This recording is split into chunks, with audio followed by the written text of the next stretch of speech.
किसी शहर में एक परिवार रहता था जिसमें रमेश, उसकी बीवी विमला और दो बच्चे मोना और मोनू थे। रमेश किसी फैक्ट्री में काम किया करता था। एक दिन फैक्ट्री में आग लगने के कारण फैक्ट्री के मालिक ने बहुत से लोगों को काम से निकाल दिया, जिसमें एक रमेश भी था। वैसे ही रमेश आर्थिक तंगी से गुजर रहा था और ऊपर से नौकरी चले जाने के कारण घर के हालात और खराब हो गए थे। एक दिन पूरा परिवार साथ बैठकर खाना खा रहा होता है। तब विमला रमेश से बोलती है, अब तो सारा राशन भी खत्म होने वाला है। मुश्किल से 3-4 दिन और चला सकती हूँ मैं। अरे क्या करूँ, कुछ समझ नहीं आ रहा। कहीं कोई नौकरी भी तो नहीं मिल रही मुझे।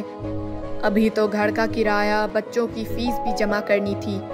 अगर जल्दी कोई नौकरी नहीं मिली तो हम सड़क पर आ सकते हैं। परेशान मत हो पापा, भगवान कोई ना कोई रास्ता जरूर निकाल देंगे।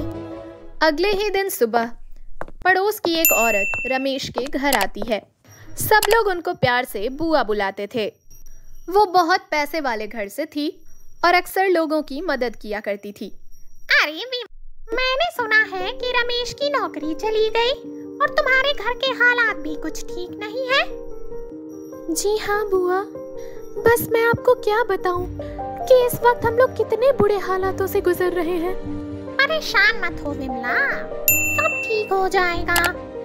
एक काम कर तुम लोग ना मेरे गांव चले जाओ। वहाँ हमारा एक मकान है जो सालों से बंद पड़ा है।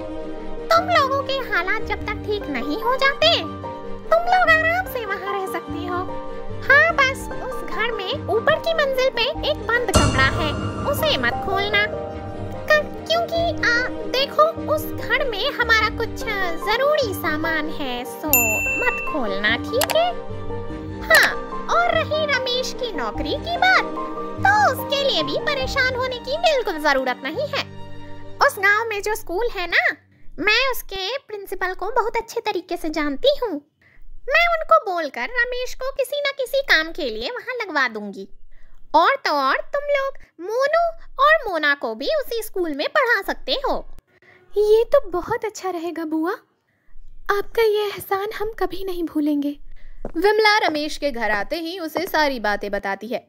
रमेश की खुशी का तो कोई ठिकाना ही नहीं रहता। ऐसा लग रहा था मानो जैसे जादू से पल भर में उनकी सारी मुश्किलें छूमंतर हो गई हो।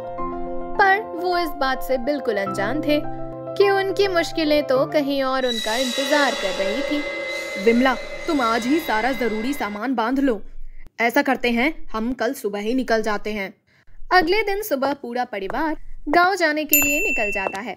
गांव पहुंचते पहुंचते उन्हें शाम हो जाती है। अब गांव पहुंचने के बाद रमेश बताए गए एड्रेस को ढूंढने लगता है। तभी उसे सामने से एक व्यक्ति आता दिखाई देता है। भाई साहब, जरा ये पता तो बताना। दरअसल हम लोग इस गांव में नए हैं, आज ही आए हैं, तो हमें यहाँ का तो कुछ नहीं पता। अरे तुम लोग यहाँ क्यों जा रहे हो?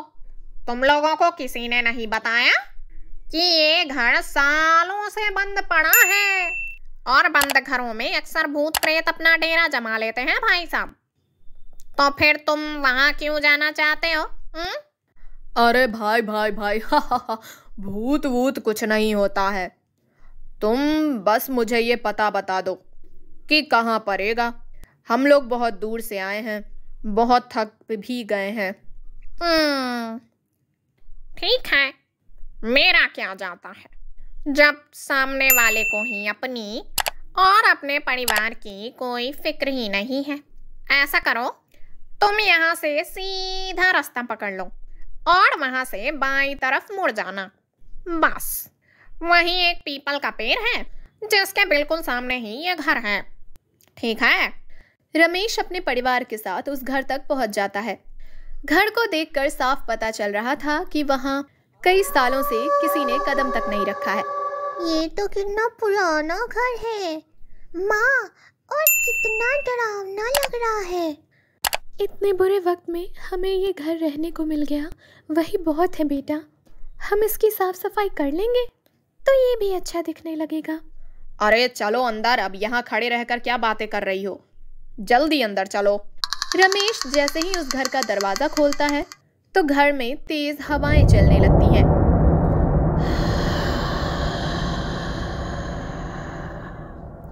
अरे बाहर तो पेड़ का एक पत्ता भी नहीं हिल रहा, तो घर में इतनी तेज हवा कैसे चल सकती है? मैं बताऊं, क्योंकि यहाँ पे भूत है। मोना मोनू के पीछे चिल्लाते हुए भागती है। रुक तुझे अभी बताती हूँ मैं, रुक। मोनू सीढ़ियों से भागते हुए ऊपर वाली मंजिल पे पहुंच जाता है। मोना भी मोनू को पकड़ने के लिए उसके पीछे पीछे भागते भागते चली आती है। मोनू को अचानक किसी औरत के रोने की आवाज सुनाई देती है। ये सुनकर मोनू वहीं रुक जाता है और आश्चर्यचकित होकर ध्यान से उस आवाज को सुनने लगता है। पर अचानक से वो आवाज बंद हो जाती है। क्या हुआ मोनू, थक गया क्या? हार मान गया तू? अरे नहीं दीदी, मुझे अचानक किसी औरत के रोने की आवाज सुनाई दी, इसलिए मैं यहाँ रुक के सुन रहा था, पर अब सुनाई भी नहीं दे रही। इतनी रात को कौन रोएगा? जरूर तूने किसी बिल्ली को रोता हुआ सुन लिया होगा। मम्मा कहती है ना, बिल्ली रात को रोती है। और तुझे लगा होगा कि कोई औरत रो रही है। अब चल, मुझे बहुत भूख लगी है, नीचे चल, कुछ खा पी कर हम लोग सो जाते हैं। अच्छा? मोनू मोना को बहुत समझाता है, पर मोना उसकी एक नहीं सुनती। उसे लगता है कि मोनू उसे डराने के लिए ये सब बातें बोल रहा है। मोना मोनू की बात पर ध्यान नहीं देती और वापस नीचे जाने लगती है। मोनू भी उसके पीछे पीछे जा ही रहा होता है।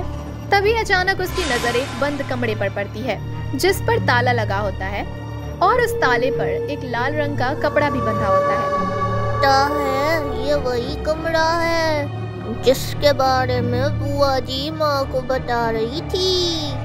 ऐसा क्या जरूरी सामान रखा है इस कमरे में जो इस पर इतना बड़ा ताला लगा है? तुझे इतना सोचने की जरूरत नहीं है। बुआ जी ने हमें मना किया है ना इस कमरे में जाने से, तो बस हमें इस बात का ध्यान रखना चाहिए। रात को खाना खाकर सब सोने चले जाते हैं। आधी रात को अचानक से खटखट की आवाज से मोना की आंख खुल जाती है। मोनू जल्दी उठ, जरा देख कर तो आ, ये आवाज कहाँ से आ रही है? अरे मुझे सोना रोती थी, मुझे बहुत तेज नींद आ रही है। आपको क्या कर देख लो। मोना डरते हुए अपने बेड से खड़ी होती है और ध्यान से उस आवाज को सुनने की कोशिश करती है। आवाज बाथरूम से आ रही होती है। मोना बाथरूम का दरवाजा खोलती है और डरते डरते उसमें झांकती है। जैसे ही वो अंदर देखती है, उसके तो होश ही उड़ जाते हैं। बाथरूम में पड़ा वाइपर अपने आप ही दीवार से जोर जोर से टकरा रहा होता है। मोना डर के मारे पसीने पसीने हो जाती है और भागते हुए नीचे अपने मम्मी पापा के पास जाती है। मम्मी पापा जल्दी उठो। क्या हुआ बेटा, इतनी क्यों घबराई हुई हो? सब ठीक तो है? पापा वो बाथरूम में वाइपर, वो पापा ऊपर भूत है ऊपर। क्या बोल रही हो मोना? ठीक से बताओ बेटा, हमें कुछ समझ नहीं आ रहा। तभी मोनू भी वहां आ जाता है।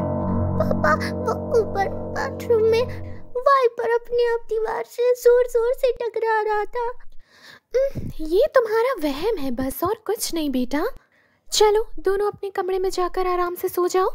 जब कल सुबह उठोगे तो सब बुरे सपने की तरह खुद ही भूल जाओगे। मोना और मोनू अपने कमरे में सोने चले जाते हैं।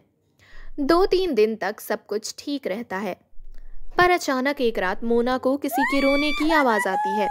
वो उठकर कमरे के बाहर जाकर देखती है तो बाहर कोई नहीं होता, पर रोने की आवाज अभी भी आ रही होती है। मोना थोड़ा और ध्यान से सुनती है तो उसे वो आवाज उस बंद पड़े कमरे के अंदर से सुनाई देती है। जैसे ही मोना दरवाजे से कान लगाकर और ध्यान से सुनने की कोशिश करती है, आवाज अचानक से बंद हो जाती है। मोना डरकर अपने कमरे में भाग जाती है, पर रात भर वो उस बंद कमरे के बारे में सोचती रहती है। मोना जब सुबह उठती है तो उसे लगता है जैसे रात को जो कुछ भी हुआ वो सब उसका वहम था और वो इस बारे में किसी को नहीं बताती। एक दिन मोनू उस बंद कमरे के बाहर बॉल से खेल रहा होता है। वो उस कमरे में झांकने की कोशिश करता है पर कुछ दिखाई नहीं देता। रात को जब सब सो रहे होते हैं तब मोनू के दिमाग में वो बंद कमरा घूम रहा होता है। वो उस बंद कमरे के बाहर जाता है। मैं इस ताले को कैसे खोलूं? कुछ करता हूँ जिससे मैं ये ताला तोड़ सकूं। मोनू जल्दी से एक हथौड़ा ढूंढ कर लाता है और उस ताले को तोड़ देता है। जैसे ही वो उस कमरे की कुंडी खोलता है तो उसे पीछे से किसी के आने की आवाज आती है। दरअसल मोना हथौड़ी की आवाज से उठकर बाहर आ जाती है। कौन है यहाँ? कौन है यहाँ? अरे ये ताला किसने तोड़ा? ये तो जरूर मोनू का काम है। हाँ, वो अपने बिस्तर पर भी नहीं था। मोना से रहा नहीं जाता और वो कमरे के दरवाजे को खोलकर अंदर झांकती है। उसको तभी एक झटका सा लगता है जैसे उसके अंदर किसी की आत्मा घुस गई हो। मोना को बहुत अजीब सा महसूस होता है और वो अपने कमरे में जाकर सो जाती है। अगले दिन सुबह उठते ही रमेश अपनी नौकरी के सिलसिले में सुबह सुबह ही घर से निकल जाता है। मोना घर की सफाई में अपनी माँ का हाथ पटाने लगती है और मोनू आंगन की सफाई करने बाहर चला जाता है। मोना का बर्ताव कुछ अलग सा होता है। वो बिल्कुल चुपचाप खिड़की पर खड़ी बाहर पीपल के पेड़ को ऐसे देख रही होती है जैसे वो अपने होश में ही ना हो। मोना, तू वहाँ खड़ी क्या देख रही है? चल जल्दी से मेरे साथ काम में हाथ बटा। मोना अपनी माँ की आवाज सुनकर एकदम होश में आती है। उस दिन से मोना कभी कभी अजीब बर्ताव करने लगी थी। वो अक्सर उस पीपल के पेड़ को देखती रहती थी। एक दिन मोना अपने कमरे में लगे एक शीशे को कपड़े से साफ कर रही होती है। तभी उसे शीशे में एक चुड़ैल अपने पीछे खड़ी हुई दिखाई देती है। मोना जैसे ही पीछे मुड़ती है तो वहाँ कोई नहीं होता। मोना फिर से शीशे को साफ करने लगती है तो इस बार वो चुड़ैल अपने बड़े बड़े नाखूनों वाले हाथ मोना की गर्दन पर रख देती है। मम्मी, बबियो, मुझे बचाओ, जल्दी आओ, ये चुड़ैल मुझे मार डालेगी। विमला और मोनू जल्दी से मोना के कमरे में आते हैं तो देखते हैं कि मोना बेहोश पड़ी